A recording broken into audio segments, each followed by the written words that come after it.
January is a month for New Year resolutions. I will see if I can stick to my reading goals. Hello, you're watching Make Reading Great Again, where we're talking everything book related and trying to make reading great again. So today we will be discussing what I'm planning to read in the month of January 2025. So I'm planning to read about 6 books. I will try to show you right now. Let's see. That's my reading plan for January. I'm not sure if you can see it well. I'm not sure if this lighting is great, but yeah, I'm still trying to figure it out and I'm trying to figure out my setting. But anyway, this is TBR or not too TBR. If you watch my previous videos, you know that I'm pretty much a mood reader, and recently I'm trying to figure out my reading taste and reading schedule because I figure out that certain things didn't really work for me in the past. So I'm working on it, and nowadays I'm trying to create a more evenly distributed mix of genres so I don't get into reading slump, so I keep it entertaining for myself and excited about my reads. So this month we have 1 fantasy, 2 horror books, 1 memoir, 1 literary fiction, and 1 thriller. So let's see how it will go. I will try to read all of these books, but it may happen if I'm very busy, it may happen that I will not be able to complete all of them, or maybe I'll read something extra, or I may decide to actually abandon some of them and read something else. I will show you in the end of the month how I managed to actually accomplish my reading goals so we can compare. But let's start with the first book I'm planning to read in January. I actually already started it, and it's a very, very famous fantasy book. I think everyone knows about it because it was a booktube and booktalk darling for some time. I finally decided to pick it up, and this is the Sword of Kaigen. So as far as I know, in this book we're following 2 protagonists from the same family, Misaki, the mother, and Mamoru, her son. So the book is set in the Kaiganese Empire, whose history is based on lies told by the government. So the citizens of the country believe in these lies. So it's a very nationalistic based country with certain very traditional and rigid beliefs of these people. So in this book we are following Misaki, who is trying to reconcile her violent and more exciting past during her youth years, and her domestic and somewhat dull present and possibly future after she got into arranged marriage in Matsuda's family. And the second point of view we're following is Mamoru, her son, who fervently believes in these lies told by the government. But at some point he started realizing that maybe the history of the country and all these legends are not necessarily true, and his beliefs started shattering. So he's trying to understand what's actually happening.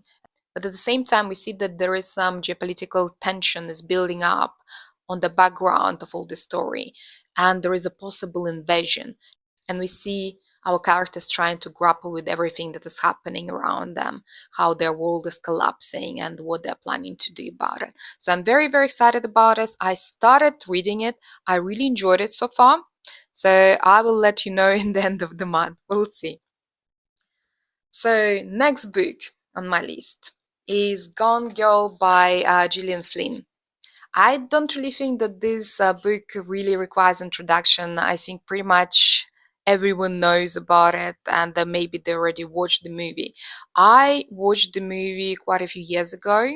I really enjoyed it, but I think it's the time to actually pick up the book and see what I think about the book.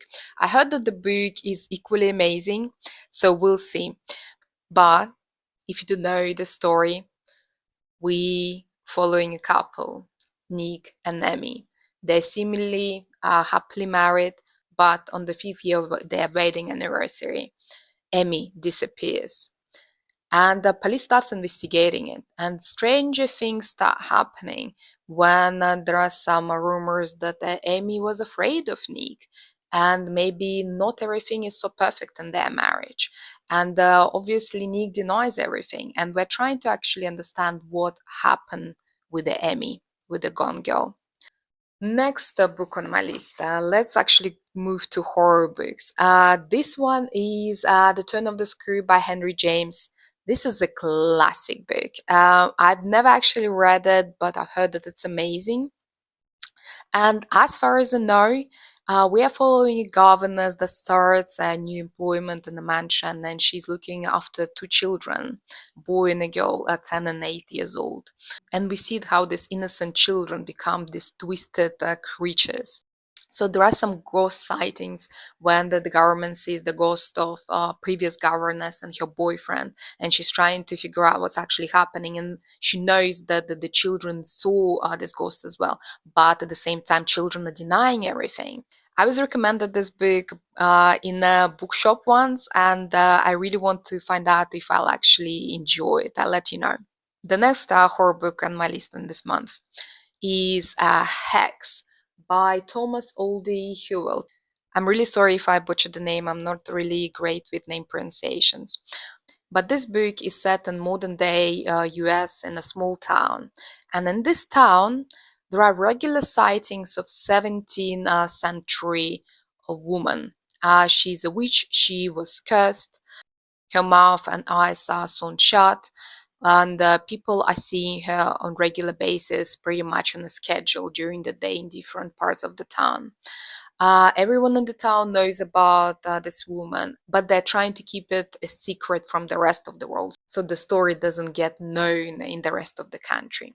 But at some point, a group of teenagers making video of this witch appearing in the town, and I think it leaks on the internet, and some terrible things start happening.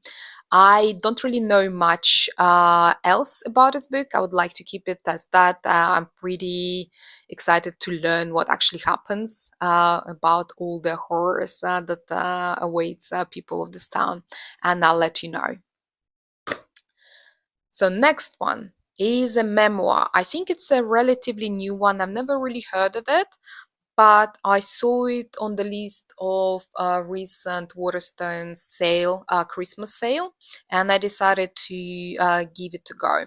So apparently it's a winner of Pulitzer Prize, and this is Stay True by Huasu. This is his memoir, and I think this book is centers around his friendship during his university years with another Asian student, Ken. Ken was from a Japanese American family. He was very well integrated in American society because his family was in the US for many generations. And he was pretty much a mainstream type of person. And when Huasu met him when he started studying in university, he thought that they will never become friends because they were so different. Huasu thought that Ken was too mainstream, this fraternity type guy. But despite all of their differences, they actually became friends.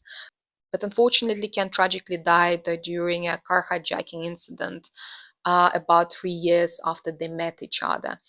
And I think this book centers around memories of this friendship when Hoasu is trying to keep this friendship alive in his memories. And he was trying to overcome grief. I don't really know much else around this book as well. I would like to keep it as that because it's very short, but I heard some amazing things about this one. And the last book on my list for this month is The Glassmaker by Tracy Chevalier.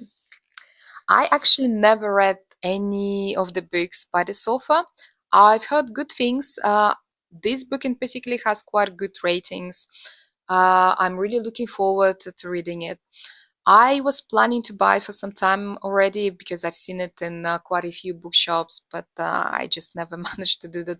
But this one was actually part of my partner's Christmas present for me because he bought me quite a few books. I will actually create a list of them uh, and I'll publish book haul video quite soon.